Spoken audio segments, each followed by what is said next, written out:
For bad games, anong sinasabi niya? Meron ba? Wala. Live ba to? Hindi. Pwede ma-edit to. Ang una niya talaga sinasabi, like, huwag ka magbenta ng laro. As in, yun talaga. Yun talaga. Itong gagamitin nating reel. Paki-match. Huwag ka talaga magbenta. Naglalakad kami papunta sa gym. Yung allowance namin dati, pag-shomay lang. Yung mga 10 pesos lang. Masabit sa jeep. Mga ganun dati. Mga player na papunta sa court. So wala naman. Wala naman. Papalibre lang kami ng gupit sa bading.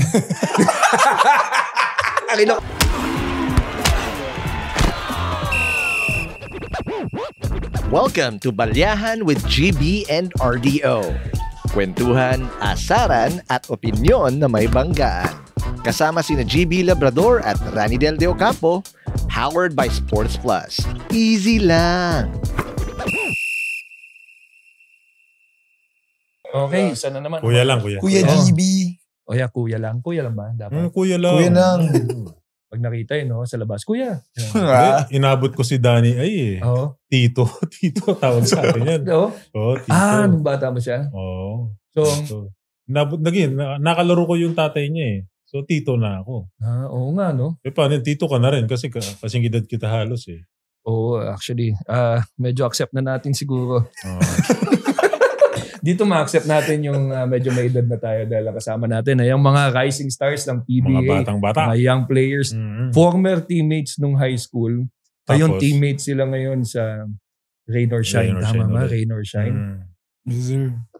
Balyahan talaga suki ng Rain or Shine to no? Ano kasi? Kasi mahal natin si Coach Yeng. Di ba? Favorite coach mo yan. Kasi doon, hindi nang babalyo eh.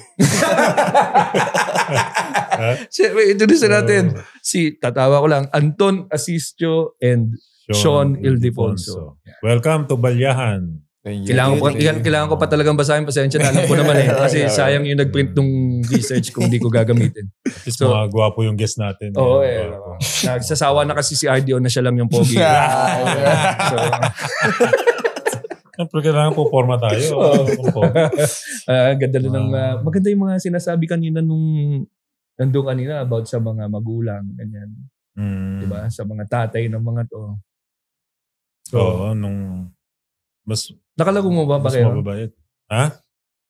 Nakalaro ko, idol ko pa nga yung tatay nito si Danny Ildefonso. Oo. Idol. Ginagaya ko mga laro niyan dati. Kasi nung high school ako, nasa PBL yung tatay nito Danny ay. Nasa AGFA. Tapos pinapanood ko siya sa TV. Hanggang sa nagpa-drop na siya, sinubaybayan ko. Yun. Talagang fan ka talaga. Ginagaya ko yung mga gano'n. Pati mga dunk. Paano, ginawa mo ba yung ever famous na hindi nga hindi ko nagawa Hindi. Kasi original niya yun Ito pwede. Kasi tatay niya naman yun. Ikaw ba, inasam mo magawa yun? Nagawa ko isang beses. Kailan mo siya unang ginawa? Yung una kong beses mag-dunk sa buong buhay ko. Yung, I think last year yun, may laban namin NLEX. Tsaka first time ko rin mag-best player sa PBA. Okay. So same night pareho, nag-best player ako. Tapos first in-game dunk ko sa buong buhay ko. Tapos yun, raise the roof lang ako. Kumbaga, bakit ito na? Ito na yung pinaninim ako. Tapos pagtaas ko ng kamay ko, wala yung tatay ko. Sabi ko, sige. Danny Tapos nag-text siya after the game. Kasi nakita niya yung highlight Sabi niya, bakit isang beses mo lang tinaas kamay mo? Dapat 3 daw. Actually, nasa Instagram ko yun. Basta, yun lang. Ang ganda naman. Ang kami nangyari in one game. Tapos nagawa mo actually, yung signature. Nakakatuwa nga actually. Meaning nung high school tsaka nung college, hindi ka nakadunk in game? Lakas ako kumain nung college ko kasi... Malaki ng muscle mo. Hindi, kasi malaki yung chan ko. Malaki chan mo? Tapos yung nag-college lang, doon ako nagsimula mag-weights, ganyan. Tapos college wala pa rin hanggang sa PBA, doon ko na na-reach yung full kalakasan ko. Madali na mag-dunk.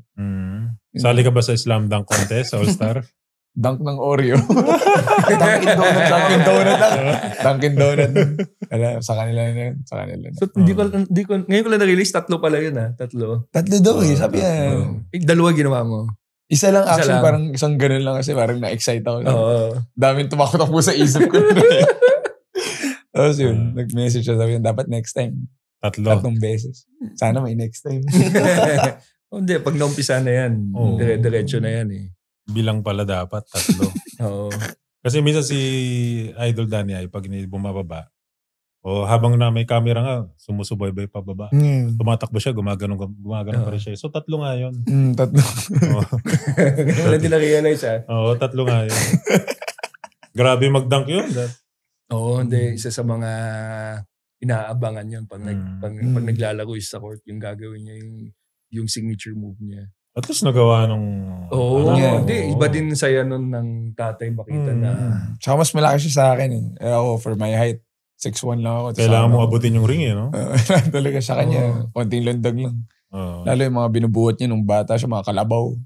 Diba? Siyempre, sino ba hindi lalakas doon? Ganun ba? Nagkukwento si Papa mo na? Kasi ganun yung mga tatay. Nung panahon ko! Kasi sasakahan yan eh. Ayun na, sa internet, pinapanood yun na yung mga ganyan. Ako! Ginagawa ko yan. Sabi. Isa siyang kwento dati, parang tinatali niya daw yung kalabaw, tapos sabit niya sa branch ng puno, tapos hihila-hilayin niya. Sabi ko, yun ba yung gym mo dati? Tapos, tatay ko kasi nagpapalay yun dati. Siguro doon lumakas yung legs niya, yung, alam mo yun, sa palay, yuko ka lang. Oo. Yun talaga yung papa mo, nagpa-planting trees. Planting rice pala. Planting rice na talaga siya. Literal. Pero madaming kwenta. Actually, yung story ng tatay ko nakakatuwa talaga. As in, literal rags to riches eh. As in, kaya siya idol ng lahat eh. Kaya, as in, very humble guy. Tapos, pinagdaanan niya lang talaga lahat. Tapos yun, the man who he is right now, as in, mapapahanga ka talaga. Hirap yun, yung lakad ka sa putik. Oo, iba yun. Babalansi ka doon eh. Tapos, minsan lulubog yung paa. Bibigat yung hatak mo ng bawat step. Sobrang init, tsaka makati. Yung palay, sobrang kati nun. Yung basketball ba, nung magsiseryosohin mo na you had that talk with your dad na seryoso, gusto ko na talagang... Yeah, actually, kami nung kapatid ko si Dave, nung bata pa kami, siguro, very early yung we had that talk. Siguro mga grade 5 kami, grade 6 yun. Parang one time na pagkatapos ng parang mga amateur league sa amin, yung mga pambata ba. Sabi niya, gusto niyo talaga mag-basketball. Sige, ito gagawin natin. So from there, may mga times na, kunyari, masama laro namin. Uwi kami ng bahay, bro. Lalagay kami sa treadmill yan. Papatakbuhin kami sa treadmill. Tapos, syempre nakabantay siya. Papanoorin namin laro namin. Sobrang strict talaga ni tatay growing up. So yun that time, syempre, kami ng kapatid ko, bayan, ayoko na. Pero, lagi niya sinasabi, gusto niyo mag-PBA, pagdadaanan niya to, times 10 pa ang hirap niya. So, nahasa niya talaga kami nung bata kami. Kaya, right now, pag inisip namin yung mga times na ganun, kasi grateful ka na lang. Tama pala si daddy. Tama pala. Kaya masaya siya kasi ako yung first na nag-PBA. Kasi pangarap niya lang makapag-PBA kami pareho ni Dave. Siya, soon na. So, masaya talaga si tatay. May payo ba siya every time you enter a league? Like, nung high school, college, ngayon? Bad games, anong sinasabi niya? Meron ba? Wala. Live ba to? Hindi. Pwede ma-edit to. Ang una niya talaga sinasabi, like, huwag ka magbenta ng laro. As in, yun talaga. Yun talaga. Itong gagamitin nating reel. Paki-match yun. Huwag mo magbenta ng laro. Which is something which is true. Na dapat sabihin din. Kasi for some, it could be tempting to do, di ba? Nakaka-tempt siya dahil syempre iba yung may ano yan may price na pero to have someone say that to you means a lot na parang sipin mo ibang payo. Kaya nakarami ng championship ang daddy mo. Very genuine kasi siya na tao. Tsaka, other than that, lagi niya sinasabi niya talaga, sarili mo lang kalaban mo. Which is, totoo naman eh. Kahit sa basketball man yan o sa buhay, sarili mo lang talaga kalaban mo. So, pag nanonood ba siya, lumalapit siya sa bench? Hindi naman. Sa kabilang bench eh. Sa kabilang bench eh. Kasi kung magkasama kayo ng high school po siya, nanonood si... Actually, kasama kami college. College siya. Okay. Pero yung tatay ko hindi masyado nanonood yun nung nasa Ateneo ko. Yung lumipat ako ng NU, part siya ng coaching staff nun eh.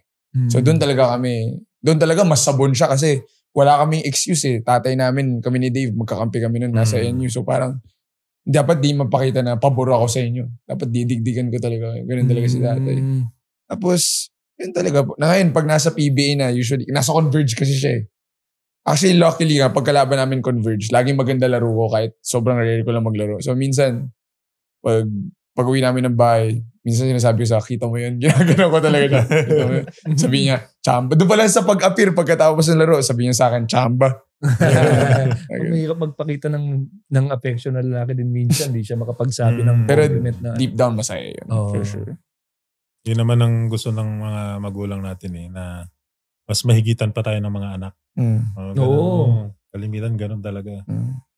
Saka mahirap din minsan kuwari yung journey niya different from yung journey mo as a player. For sure. Kasi iba yung training niya eh. So sinasabi mo, Rags to Riches, iba yung hirap na yun na yung ma-fuel yung gusto mo talagang maabot. Kasi minsan nasanay na tayo. Maganda na yung bahay, maganda yung all of this. So, maganda na in-implement pa rin yung strict na, ano ba to, military strict na, Hindi naman. Kailangan maaga natutulog. Hindi naman kami ever like physically abuse si tatay, wala naman. As in like, ano na talaga, tamang parenting na may pagka-stricto. Pero, yun nga, I mean, totoo naman yung sinabi mo na magkaiba talaga yung journey namin. And I think we're thankful for that. Lagi ko sinasabi sa tao na parang, yung nagawa ng tatay ko, set in stone na yun eh. For sure, ako aminado ako na mahirap na like ma-achieve yun. Ang iniisip ko na lang talaga yung makagawa ko na sarili kong pangalan. Which I'm really focusing right now. Yun. Kasi ako grateful. I mean, di ako naiinggit eh. Parang, alam mo, nagawa ng tatay ko yan. Tatay ko yan. I'm proud na anak niya ako. Pero, may trophy room ba siya na UBC? Actually, dati meron. Meron talaga. Actually, yung trophy room niya, kailangan mo pumasok doon bago yung kwarto ko. So, minsan pag uwi, parang galing practice, mapapa-inspire ka lang ng konti bago yung kwarto mo. So, yun talaga. I mean, medyo good status na rin yung tatay ko kung isipin niya. Kaya, and thankful ako na sa buhay ko. Meron ba siyang comment about how the game is being played now compared noon? Like, madalas ang comment, malamya na raw ngayon, medyo hindi na ganun kapisikan. Pero meron ba siyang mga... Wala naman actually. Sinasabi niya lang talaga na sobrang skilled na ng mga bata ngayon. Yung lagi na sinasabi, like advanced na yung laglaro. Pero hindi naman siya yung parang boomer yung reaction na, kami dati. Oo. Naglalakad kami papunta sa gym. Yung allowance namin dati, pag-shomay lang. Yung 10 pesos lang. Masabit sa jeep. Mga ganun dati. Mga player na papunta sa court. So wala naman. Wala naman. Papalibre lang kami ng gupit sa bading.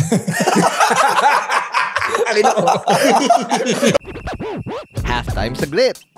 Kung hanap mo ay balyahan sa sports at action, nandito ang Sports Plus. Easy mag-sign up, siguradong legit ang thrill. Off-court, tuloy pa rin ang balyahan. Like, comment at subscribe to Balyahan with GB and RDO on Instagram, Facebook, YouTube, TikTok, and Spotify. Makipagbalyahan na rin sa Balyahan with GB and RDO Facebook group.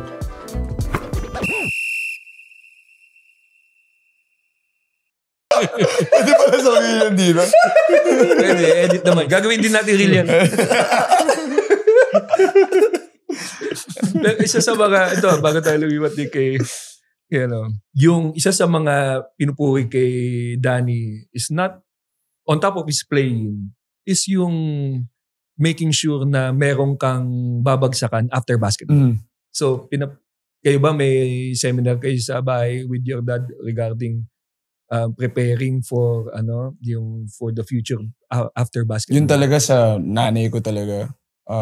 Parang si tatay ko na nagsasabi ko wala yung nanay namin sa buhay namin. Si tatay maging wala ngayon kasi magastos din si tatay dati for sure. Galante. Galante talaga yan, kuya. Tapos yung nanay ko lang talaga kasi siya yung ultimate businesswoman. Siya yung nag-control. Siya talaga. Control. Tapos lahat ng mga panalunan niya dati from the championships, lahat nilagay namin sa business. So, kung may si mama mo pala? Mama ko, nanay ko talaga. As in, siya talaga yung nag-guide sa amin na ito yung mga finances, yung ganyan-ganyan. Kaya, totoo yung sinasabi ng tatay ko, wala yung nanay namin. Like, siguro nasa kalsada lang kami or something. Oo. Kasi ka magastos. sa kanya nagsabi. Kayo, question for the two of you. Nung naglalaro na kayo professionally, yung unang sahod, saan nyo, ano unang binili nyo sa sarili nyo as a gift or as a ano? Ako yung first big purchase ko siguro kotse. Kasi dati yung mga ginagamit ko mga second hand lang tapos laging nasisira. So laging nasisira. So sabi ko talaga sa sarili ko, pag nagkapera ako yung first contract ko, gusto ko bumili ng kotse. Same. Service, no? Anong kotse pala yan? Ako naka-race ako. Race, Toyota Race. O Geely Cool Ray. Ay, Geely.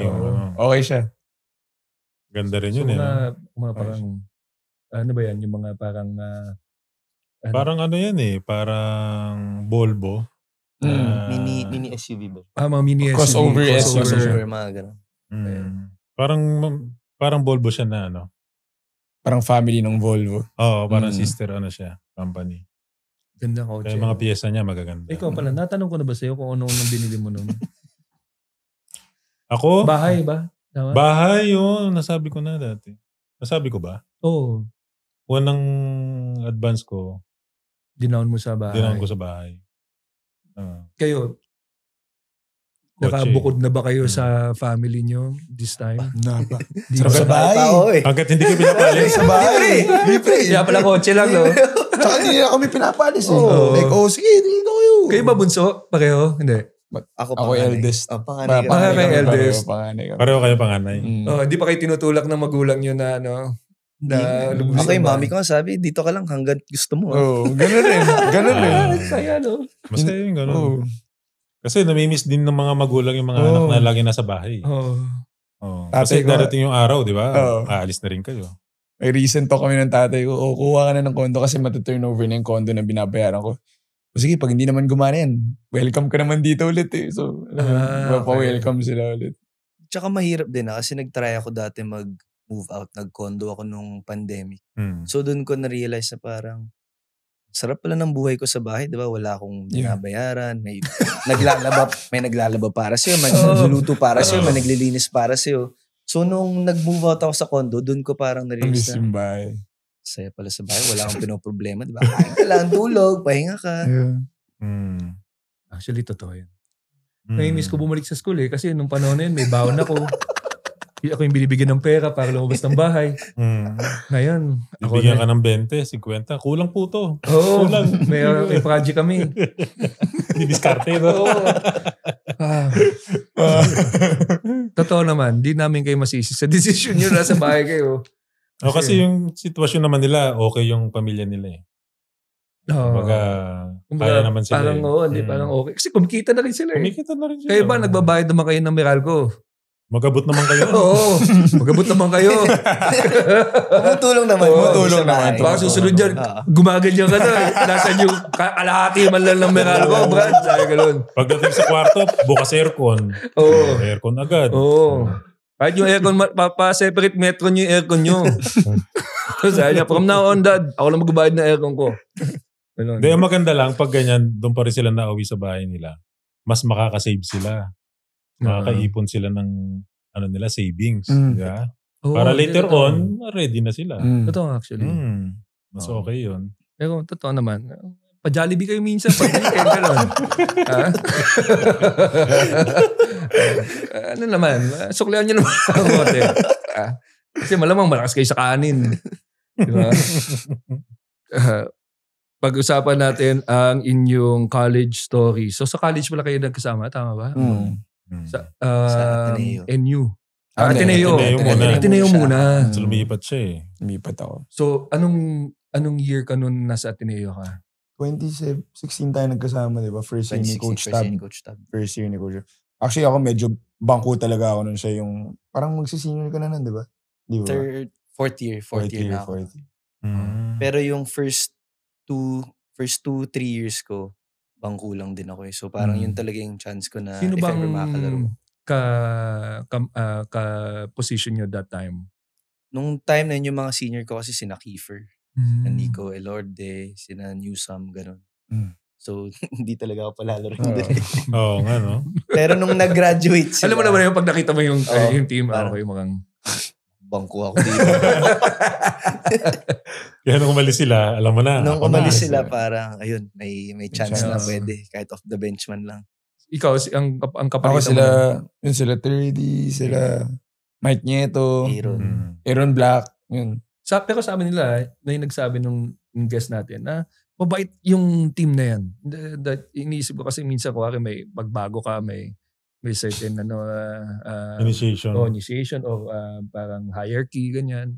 Pero sabi nila, very welcoming naman daw sila Kiefer. So, paano yung yung pagpasok niyo doon? Well, yung sa amin, sina Kiefer, ako si Kiefer, teammate ko siya since grade school. So, matagal ko na rin siyang kakilala, matagal ko na siyang teammate. So talagang nung pagpasok ko, ginagay niya yung mga bata. So pag wala na, okay. Okay yung, kumbaga, chemistry niya ever since. Ikaw, ever since Ateneo na? Ateneo nung simula ng second year high school. Pero naglasal Green Hills ako, grade school. Tapos nag-Lourdes pa ako, School of Mandaluyong.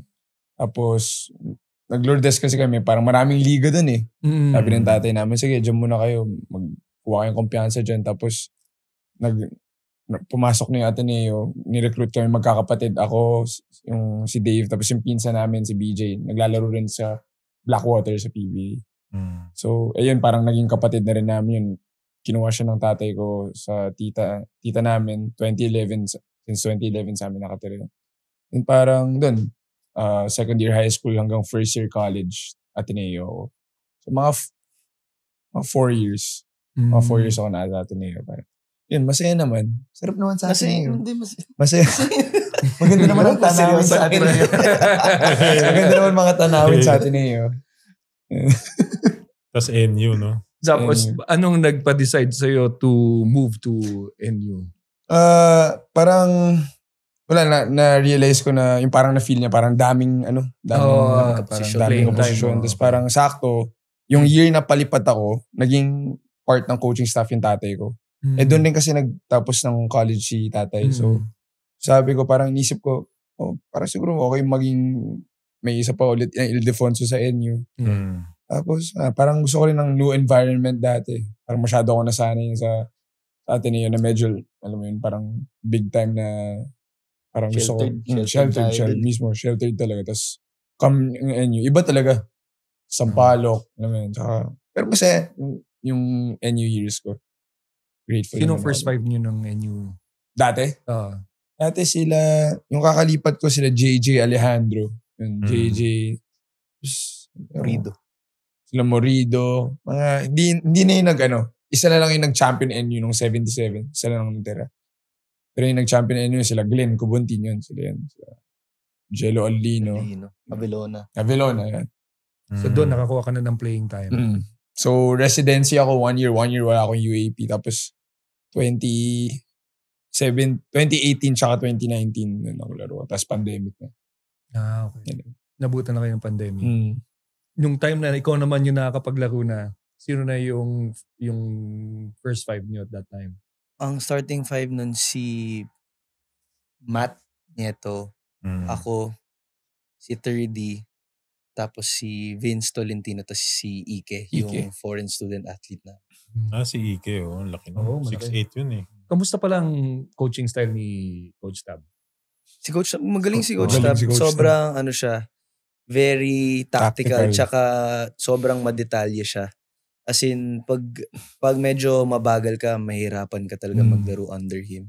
Pero okay kasi madami siyang naturong bagay na hindi mo alam dati as a basketball player na parang, ganun pala dapat yun. Kahit yung mga malilit na bagay lang. Can you give an example? For example, kapag lalabas ka sa pin down screen, dapat binabasa mo kung nasan yung tao mo. Minsan yung iba, basta lang lumalabas sa screen, hindi binabasa yung tao. Tapos either sasabihin niya, fake ka muna going one way bago ka lumabas ng screen para mas masapul yung tao. Mga ganong bagay. Same. Yung pin down kasi parang yun, down screen yun. Yun yung pin down. So mayroon pa siyang mga added na technique. Kahit sa defense, di ba? Marami rin siyang sa grabe defense. Yung ikot ng tao, sino help, sino rotate dito, lahat talaga na-over niya. Tsaka grabe siya magpa-training. Grabe talaga. Patayan iba talaga. Sa naging experience nyo. Ako kasi 1 year ko lang siya nakasama. So coming from high school, sabi ko, okay, kumpiyansa ako kasi medyo ako one of the main guys ng high school. Tapos dumating siya, first year rin yun sa atin yung grabe, hirap talaga. Like, mga kailangan mo i-prove yung sarili mo sa practice pa lang. Tapos meron kami pumunta kami ng Baler. Yun. Grabe. Para siyang bootcamp talaga. Walang basketball. As in sa beachfront lang kami. Tipin mo, first night ko dun. First night natin, mayroong siren at 4 a.m. Yung sa megaphone. Di ba? Megaphone may siren. As in, kailangan nyo talaga gumising. Punta kayo sa beach. Parang push-upin kayo. Para talaga pang sundalo yung... Tapos, may mga... Parang challenges kami dati nun. Kailangan mo mag-relay papunta sa tubig. Sa baril, lakas ng alon dun, di ba? Surf. So, parang kailangan nyo mag-relay, tag. Tapos may mga jogging kami doon. Wala namang dalunod. Muntik na. Muntik si G-Boy. G-Boy, Babylonia. Delikado yun. Ginawa nyo. Nalala. Tapos meron doon mga challenges. Kunyari, yung first day mo, 2 kilometer run ka lang. Kung hindi ka umabot sa time na kailangan mo matapos, dagdag ka 1 kilometer the next day. 1 week tayo. Mga 5 days. 5 days. Parang hell week yung tawag. Hell week talaga. Parang siyang survivor. Tsaka kami nagluto ng pagkain namin nun. Yung coaches nun, buffet sila. Kami, pagod na kami, kailangan pa namin magluto ng pagkain. Miss mo na naman yung bahay niyo. Oo, di ba? Miss ko na naman yung luto ni Mami. Anong niluto nyo? Anong klaseng luto yan? Siguro 1 linggong hotdog yan. Sports, di ba? Nilaga, yung isa, adobo na sobrang alat. Kasi 1 linggong hotdog yan. Saka pinakailaman. Safe. Adobo, nagluto adobo. Tapos minsan, ang kinain nga lang namin noodles. Noodles lang. Explain naman ni Coach Tab yung ginawa nyo. Or talagang... Sabi niya parang papahirapan niya lang talaga kami. It's more of a parang mental challenge lang. Tapos na-miss nyo yung basketball katapos nun? Hindi, pagbalik namin, basketball na ulit kaagad. Basketball na kaagad. So walang bakasyon sa Baler? Kasi wala. Death yun. Okay. May teamwork din kasi dun sa pagluluto ng adobong maalat. Ng ulo. Medyo pasobra yung toyo. Pasobra ng asin. May paminta ba yung adobo? Meron naman. Sobrang lang naman. Problema kasi yung isa naglagay na ng toyo hindi nakita nung isa. So pagdaan nung isa, nilagyan niya ulit ng toyo. Sobrang alat talaga. Kasi importante sa team yung communication. Yun yung gusto sabihin. Tama. Yun. Tapos nagsigang kayo. Sinigang, hindi. Hindi yata. Hindi ka matandaan. Madali lang yung sinigang hindi kayo nagsigang. Wala kaming choice Kung ano lang yung linagay nila doon, yun yung kakainin namin. Iisip namin doon, kailangan makapag-Jollibee ulit. Iisip ko na yung take-out pag-uwi. Sino namamalengke? Sina coach? Sila, yung mga ballboy. Sama yung ballboy. Pero grabe yung Baler.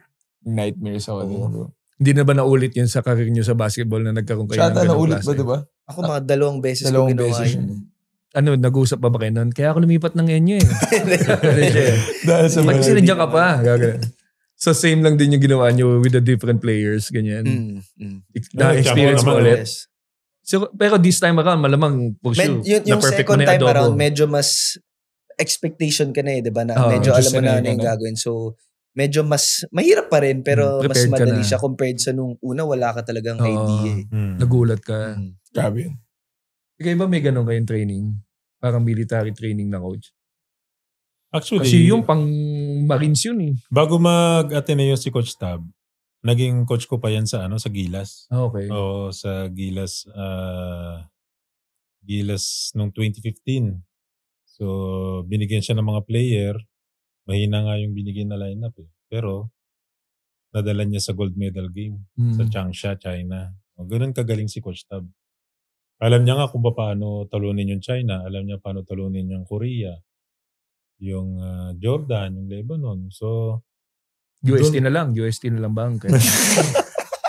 Sobrang brilliant niya talaga. Tama ba? Tama.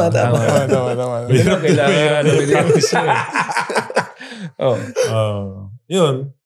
Yun naman ang kay Coach Tab na kahit hindi siya yung pinakamalakas na lineup, pinakamalakas na team, kaya niyang i-maximize. Kaya niyang ipanalo. Just good. Yan ang coaching skills. Magaling sa kanya. Oo. Saka mahirap pala pag nagyaya siya ng beach, practice niya. Beach tayo, guys. Ay, ako, coach. Siya lang mag-enjoy ako sa sa practice niya Na-injury ako sa practice niya. Sa practice lang? Sobrang hirap. Bakit? Anong pinapagawa? Yung scrimmage, hindi naman? Hindi. Crossover na May mga moves kasi skills siya na hindi naman ako magaling mag-crossover. Hindi mga change of direction na kasi hindi ako magaling mag-ganon eh. Gusto niya, pag ginawa ko yon sobrang bilis. Hindi naman ako sobrang bilis. Bilis ako. Pag gano'n ko na pull yung hamstring ko. Ilan taon ko nito?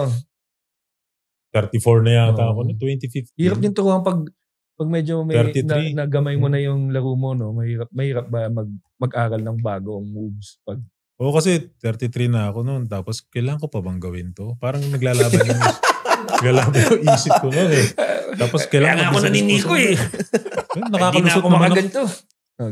Ang daming lumalaban sa isip. Nakakalusot naman ako kahit wala akong mga ganyan-ganyan eh. Parang ang daming lumalaban. Tapos yun nga, injury.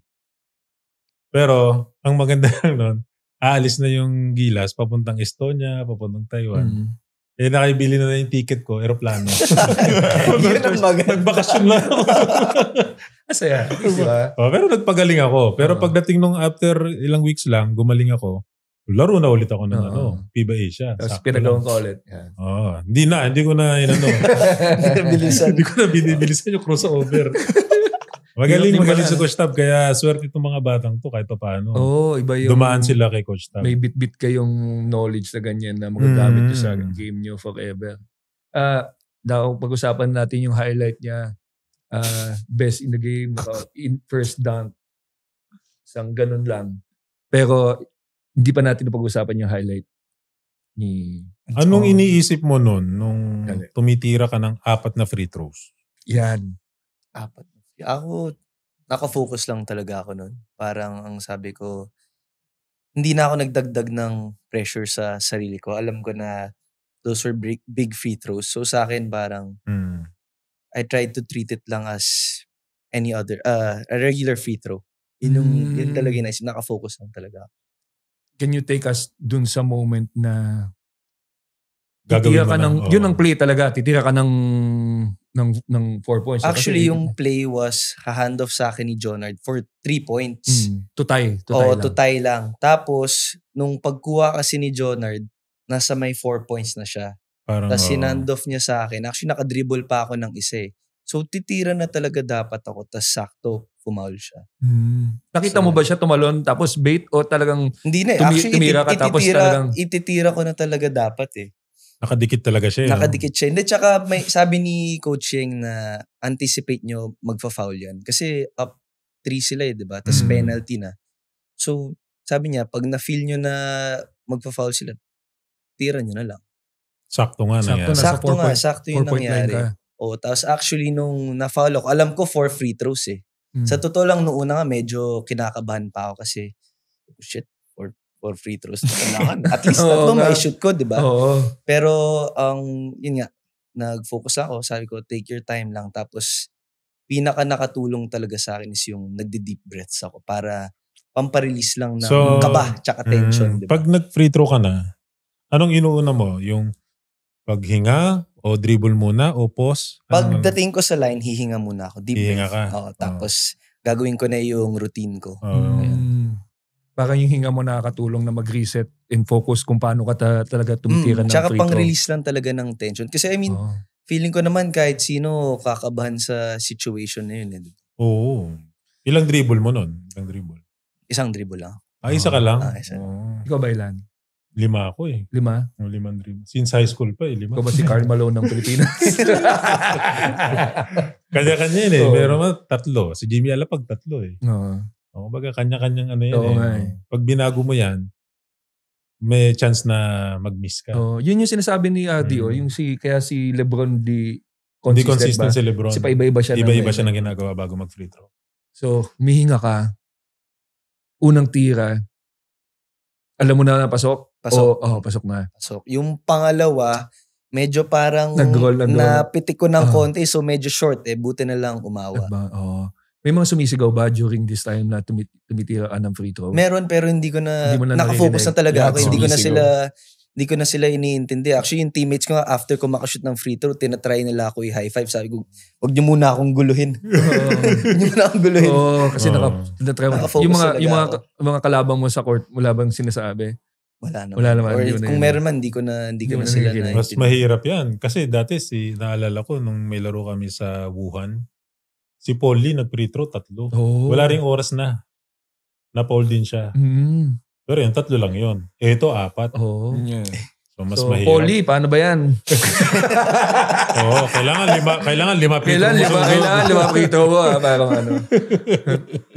So, every breath, take ng yung last shot.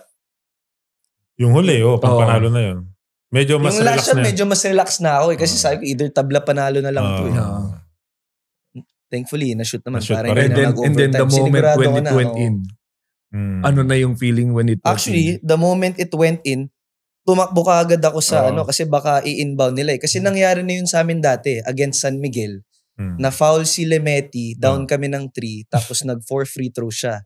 Na-shoot niya yung 4, kaso in-inbound nila agad, nabato kay Junmar, na buzzer beater kami.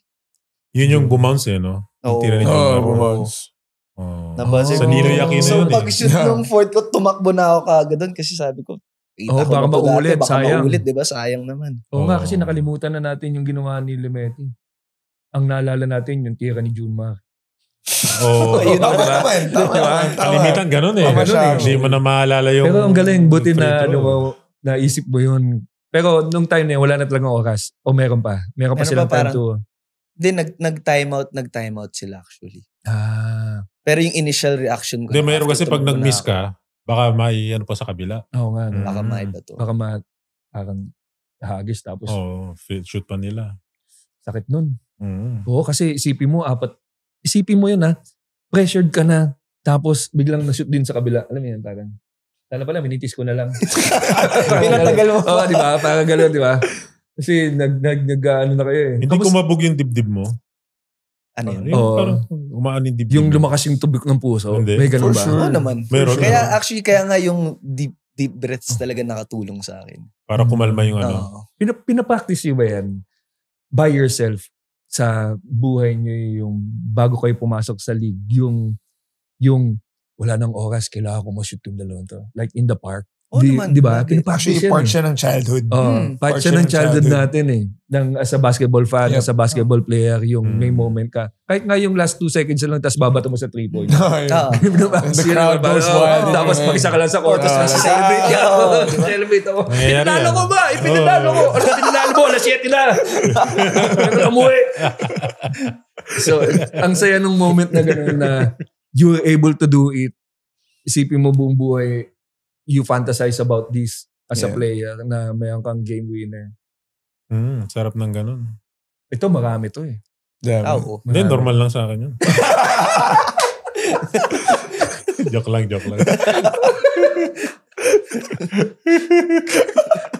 Yabang, no? How was the bench after pagpasok yung lalo na si Coach Cheng when you drop the 4 free throws. Si Coach Cheng nag-ano na siya nung depensa namin. Pero yung teammates ko sobrang grabe nila grabe yung yakap nila sa akin. Iba din kasi pag yung nasa sides ka din cheering. Kasi kasama mo silang nagdadasal Kasama mo din silang huminga ng malalim. Ikaw ba yung napagalitan ni Coach Cheng? Hindi. Karakot. Si Karakot.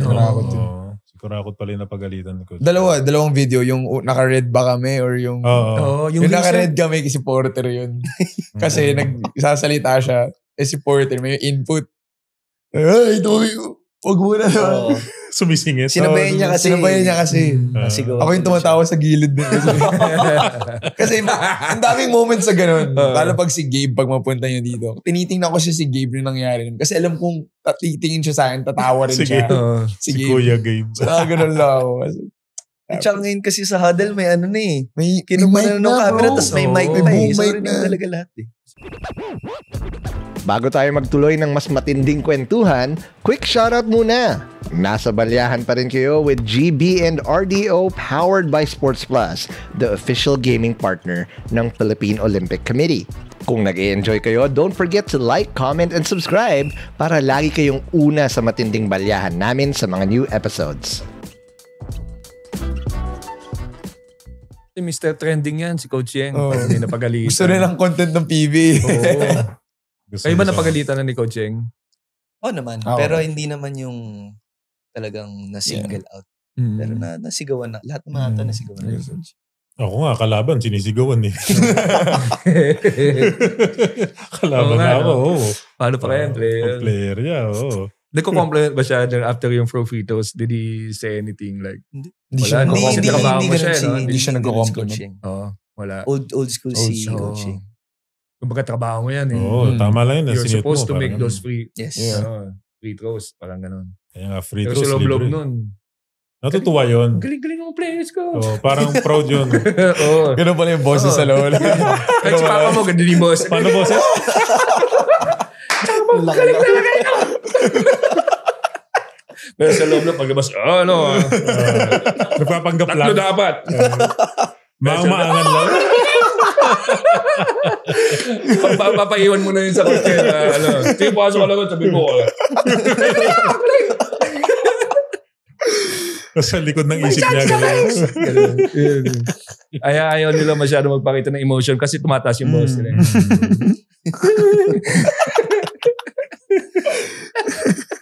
Imagine naman si coaching. Kaya pag magagalit, kaya pag meron kang ginawang maganda sa court, isipin nyo lang yung boss si coaching. Yung assurance mo. Good job! Bale, magiging guest din natin si Coaching. Malapit na. Solid yun. Ito sa akin, for the team ng Rain or Shine. Kasi parang mabigat ang nangyari sa kanila ngayon kasi na-injure si Keith. Datu. Si Datu. Yung 6'9 nila. Oo.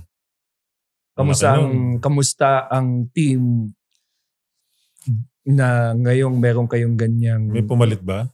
Sino bang... Sinay namin yung rookie namin, si Manaytay. Ano yun, 6'5"? 6'4", 6'5", pero malapad siya. 6'4", 6'5", pila yun. Hindi pantay maglakad yun. 6'4", 6'5". 6'4", 6'5". Joke lang. Parang family reunion lang to guys. Kausap niyo mga tita niyo kasi. Pero kamusta naman ang moral ng team with an injury like this? Kasi syempre, alam mo, ang Rain or Shine, naabangan palagi natin yan sa semis. Diba? Parang naging tradisyon na nila laging sa playoffs eh. Oo. Tapos na yung mga kalaban yung TNT. Tapos ano yan? Mamay. Joke lang. Challenge kayo. Hindi. Tina-challenge kayo. Hindi. Sabihin. Paano na kamusta naman ang moral ng team with this injury? Like, medyo may mag-step up dyan, no? Lagi naman may nagsistep up eh. Tsaka inisip lang part siya ng game. May mga bagay talaga na hindi mo kontrolado. Pero at least may mga taong, may na-sign kami. Pero yung shoes kasi ni Keith, iba pa rin 6'9". 6'9". Pero yung matuturo yun. Lagi nga sinasabi ni Coach Yang, marami pa naman kaming strengths that hindi lang naman yung big man namin, just yung system namin. So, hopefully si Luis Villegas daw, 2035 daw maglaro eh. December 2030. Luis, yung isang nila player. Yung 6'7" nila na stretch big. Sayang yun eh, no? Medyo kinorek yata yung surgery. Medyo natagalan na. Pero magaling si Luis. Magaling yun. Player namin yun sa 3x3 sa TNT. Magaling talaga siya. Magaling na. Sa injury, na sideline. Hindi lang naging maayos yung parang pag-surgery sa kanya. So kailangan niya ulit. So inulit. Ni-repair ulit. Ganun. Kinorek na. Yun ang sad part kasi kala namin nagre-recover na siya. Tapos in the middle of the 3 years na sinay niya, di ba? Sinabi, mali yung paggawa sa'yo. So, you have to do it again. So another waiting period. Okay. Pero ngayon, hopefully, December daw eh. 5 years pa.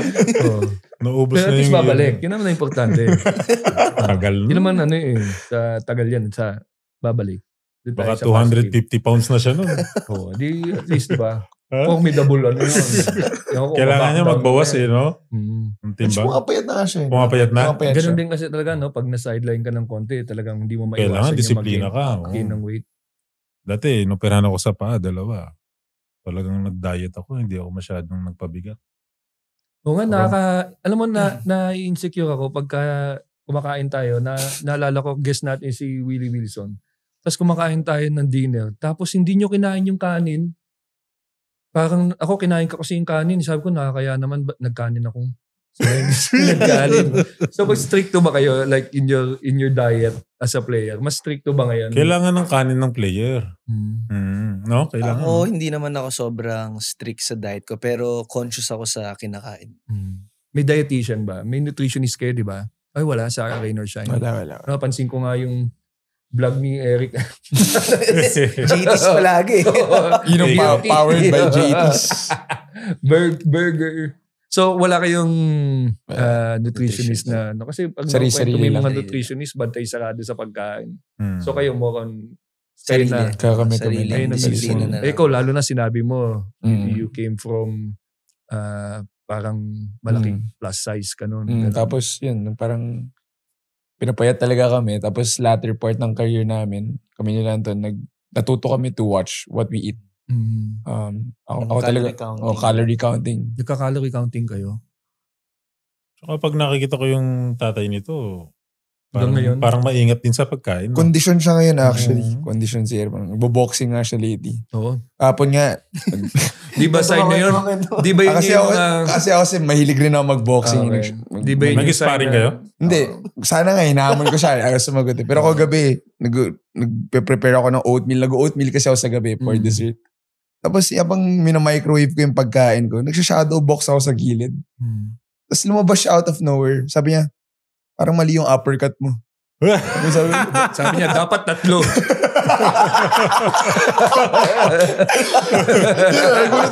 Saka 2. Iba na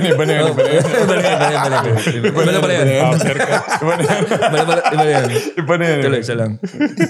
Pero yun lang, sobrang funny. Pag nagbaboxing na yung tatay niyo, sign na yan na lumipat na kayong bahay. Andiyan ka pa rin? Ulit ako na ulit. Pero dati may naka-sparring yata yung dating boksingero dati, yung tatay mo eh. Mahilig talaga siya mag-boxing talaga. Mahilig siya mag-boxing. So talagang lumaban siya? Hindi, sparring lang.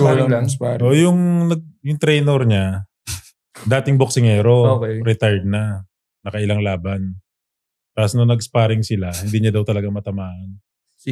Yung boksingero. Ngayon, meron daw one time, natsempuhan niya, nahilo. Kumakain sa gilid. Ay! Finally! Kumakain yung tao eh. Kumakain yung tao eh. Natsempuhan din kita. Alam mo makakailag ka. Ay, siya ng burger lang. Pero it's nice na yung gainer siya ng youngest team ba ang gainer siya? Right now? Kayo bang... Anong nyo, average age? 28, 29? Mga ganun siguro. Yeah. Kasi si Gabe lang naman ng 40 tsaka si Bo. Si Gabe tsaka si Bo lang. Actually, tama. Okay. Tama. 28, 29. So kayo yung parang ang buhay or next wave na ng mga players na magtatagal sa PBA. Sila na yan. May tinuturo ba sa inyo si Bo? Or pinapayo sa inyo, ganyan? Parang wala. Parang wala. Enjoy life. Enjoy life. Based ba yan sa mga photos na pinopost niya? Yung mga enjoy life. Anong photos? Enjoy life, sabi ni Bo. Enjoy life. Kaya pala enjoy siya sa... Talaga nga naman. Pero solid yan si Kuya Bo. Ako never ko na-expect na may kaklose ko si Kuya Bo. Talaga. Mabait yun. Mabait siya sobra. Close siya sa aming mga bata actually. Kasi feeling ko lang din siya, medyo na-judge lang siya kasi laki si Bo, tapos medyo maangas. Pero sobrang bait. Bait niya, tsaka sarap niya kasama. Sobrang sarap niya kasama. At least nakabalik na siya ulit. Kaya ba, pinagbabawalan, pag nakita niyo siya, magkakanin ka pa, inaawat niyo na ba? Ganon. Since wala kayong... Hindi, sugar yata yun. Sugar. Siyempre, bawal na yung yung kanin din. Dati kasi akala nila vertigo. Sugar pala, no? So, vertigo sa sugar. Pero fit si Bo, sobrang fit niya actually. Kung makita niyo parang ito nga yung pinaka-fit niya talaga. At least kahit nawala si Kate, nandiyan pa si Bo. Pwede siyang pumalit. Tsaka talino maglaro ni Bo. May extension ng May extension ng minuto experience talaga. Meron ba siya pinapasang mga, yung tips, ganyan, advice? Or usually naman pag sa court lang, pag may mga nakikita siya. Kasi si Bo mataas talaga yung IQ niya. Parang nakikita niya yung play bago siya mangyari. So, sinasabi niya, pag dinideny ka, cut ka na. Ganun lang. Talino talaga yun, si Bo. Ang galing niya pumasa. Alam na yun. At sa mga handoffs, grabe. Iikot lang siya, harang na talaga. Pinambabangga yung point, no? Babal niya talaga yun. Favorite namin yan si Bo. Solid si Bo. Pag ganun yan hand-off. Pag yung may dumadaan, humahabol, igaganon yung point. Igaganon na talaga. Pag sa harap, yun yan. Grabe pala. Tamaan yung screen, libre ka na. Tsaka si Kuya Bo, hindi nag-miss ng practice yan. Sa 5 taon ko na siyang kakampi, sobrang bihira mag-miss ng practice yan. Kahit even during yung mga vertigo, yung yun lang, yung time na yun. Kasi di talaga siya pwede. Pinagbabawalan siya. Gumagano'n pa rin ba si Bo? Parang sumasyat. Tapos, tapos puntang kaliwa. Yung shot pick niya. Gano'n pa pick sa kanan, tapos kakaliwa. Na-memorize mo na ba yung move niya na yan? Oo, siya kasi binabantayan ko Dati niya pang move yun. Kayo ba meron kayong signature move, yung ganong klaseng move na parang kay Bo na stuck with you? Hindi, parang it's stuck with you na kailangan mo mag-fake ng kanan. Ito, moron harap to Catch and shoot. Drive talaga sa laksak. Ito, slasher. Ito sa mga young generation na mga players, sino ang ina-idolize yung player ngayon sa PBA? Mga young. Na parang for you is... Hindi tayo. Sino ina-idolize natin? Ako idol ko talaga si Gabe. Si Gabe talaga. Tsaka si Kuya Mark Baroka. So yun, idol ko talaga yun. Mark Baroka. Ano yung gusto mo kay Mark? Kasi parang kaysa the more na tumatanda siya, parang gumagaling siya pa siya lalo. Feel ko naman mapag-alaga rin siya sa katawan. So parang grabe pa rin gumalo. Parang batang-bata gumalo. Tapos kumpiyansa lang. Ako, idol ko si Kuya Mark. Galing na point guard, no? Actually, ako rin si Mark Baroka. Mark Baroka talaga. Ang galing niya Tsaka, pag nakakalaban ko siya talagang hirap akong bantayan siya. Tsaka magaling siya hirap din akong scorean siya. Galing niya mag-depensa talaga. Tsaka hindi siya di ba? Hindi naman siya hindi siya athletic. Mismo. As in, quick moves lang. Tapos, basic lang din siya maglaro. Basic talaga. Hindi niya pinapahirapan yung basketball. Saka hindi siya takot din when the game is on the line. Kaya niya din veterano rin talaga. Oo nga, pag tinignan ko yan si Baroka, parang ka-level niya rin sina Tenorio, sina Castro, sina Alapag. Parang ganun siya CP mo, si LA ang coach ngayon nila, di ba? Yung parang CP mo yung playmaking, tapos same. Tsaka ang pinakaunang Gilas, siya yung point guard. Yeah. Oo, pinakaunang Gilas. Yung Gilas 1, siya yung point guard nun. Sila ni JB Casio. Oo, naalala ko. Hanga din ako dyan kay Coffee Prince. Di ba? Nagka-coffee shop pa talaga yan. Meron ba? Talaga? Fan ako ni Mark Bag. Anong pangalan ng coffee shop? Hindi ko lang maalala Pero nagkaroon siya kasi di ba naging sila, yung Sunmig? Sunmig Coffee. Yeah. So yun yung tinitimpla niya sa coffee shop? Joke lang. Baka, tapos change lang na lalagyan. Parang 80. Parang 5 lang sa labas. Pero isa sa mga inaangake. Sa lahat ng mga recent pictures ko with the basketball player is with Mark. Kasi meron silang parang interview ni Sanggalang. Tapos nung palakad siya, Mark, pwede pa picture? May picture ako ni Mark yung naka-side view. Papunta na siya sa dugout Naka-side view? Oo, naka-side view siya. Kasi nahanga din ako how he plays. Ang galing. Mahusay siya. Very, alam niya yung alam niya kung ano yung kailangan ng team at that time. At that point in time, sab. Nagde-deliver siya sa mga crucial na. Kay Gabe, anong nagustuhan mo kay Gabe Norwood? Sobrang bait niyang tao. To be honest, outside of basketball, feel ko, sobrang solid siya na role model. And sa defense. Defense rin talaga. Rebound. Winner rin talaga si Kuya Gabe. Sobrang winner. And humble, no? Sobra. Wala kang masamang bagay na masasabi about him. Like, sobrang solid din talaga na tao, teammate, player. Ang sa kanya. Dami niya rin kasing ginagawa para sa team natin. Point guard siya. Babantayan niya yung pinakamagaling na sa kabila. Galing dumipensa.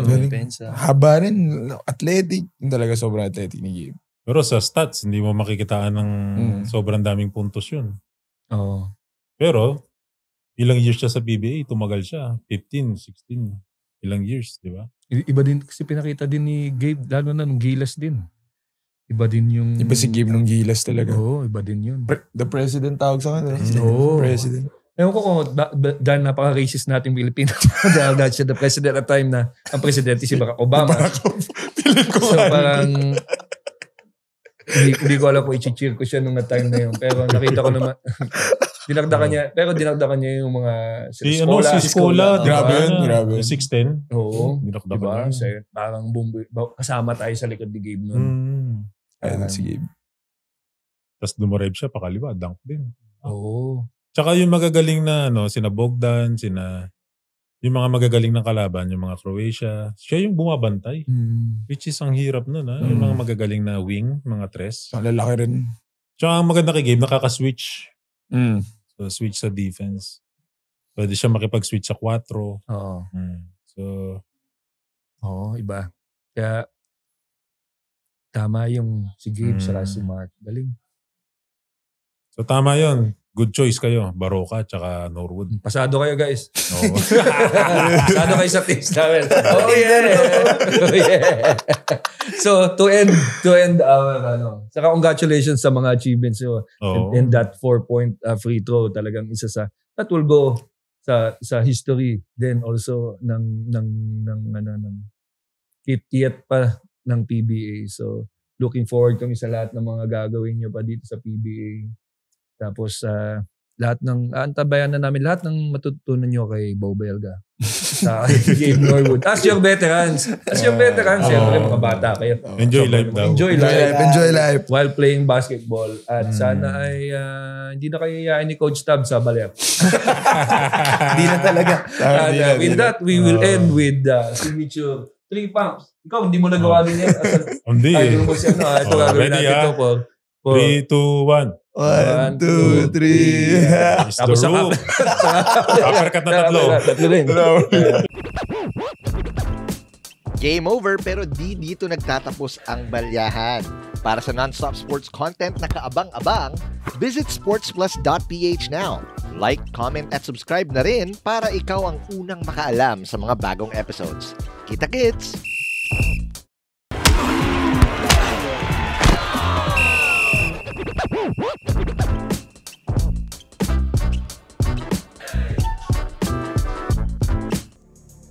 The views and opinions expressed by the hosts and guests are their own and do not necessarily reflect those of the platform.